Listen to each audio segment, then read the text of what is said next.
परिषद निवडणुकीतील प्रभाग क्रमांक 10 ब गटासाठी आज मतदान प्रक्रिया शांततेत आणि उत्साहात पार पडली। सकाळपासूनच मतदान केंद्रांवर मतदारांची रांग पाहायला मिळाली। युवक, महिला तसेच ज्येष्ठ नागरिकांनी मोठ्या संख्येने मतदानाचा हक्क बजावल्याने लोकशाही सणाला चांगला प्रतिसाद मिळाला।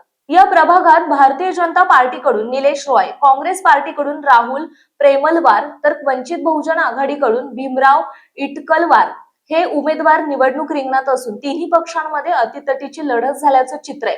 प्रचाराच्या काळात विकास, नागरी सुविधा, पाणी पुरवठा, रस्ते, स्वच्छता आणि रोजगार हे मुद्दे केंद्रस्थानी होते। दरम्यान 21 डिसेंबर रोजी मूळ नगर परिषदेसाठी अत्यंत महत्त्वाचा दिवस असून एकूण 10 प्रभागांचे 20 नगरसेवक तसेच नगराध्यक्ष पदाचे निकाल जाहीर होणार आहेत। सकाळी 9 वाजतापासून मतमोजणी सुरुवात होणार असून मतमोजणी केंद्रावर कडेकोट पोलीस बंदोबस्त ठेवण्यात आला। कोणताही अनुचित प्रकार घडू नये यासाठी प्रशासन सज्ज असल्याची माहिती आहे। मतदानानंतर शहरात राजकीय वातावरण तापले असून प्रत्येक पक्षाचे कार्यकर्ते आपापल्या विजयाचे दावे करतात। संभाव्य निकालांबाबत चर्चांना उधाण आले असून मूळ नगर परिषदेची सत्ता कोणाच्या हाती जाणार, नगराध्यक्षपदी कोणाची वर्णी लागणार याकडे संपूर्ण शहराचे लक्ष लागले आहे। उद्याचा निकाल मूळच्या राजकारणाची पुढील दिशा ठरवणारा ठरणार आहे। ब्युरो न्यूज 7 मराठी, मूळ, चंद्रपूर।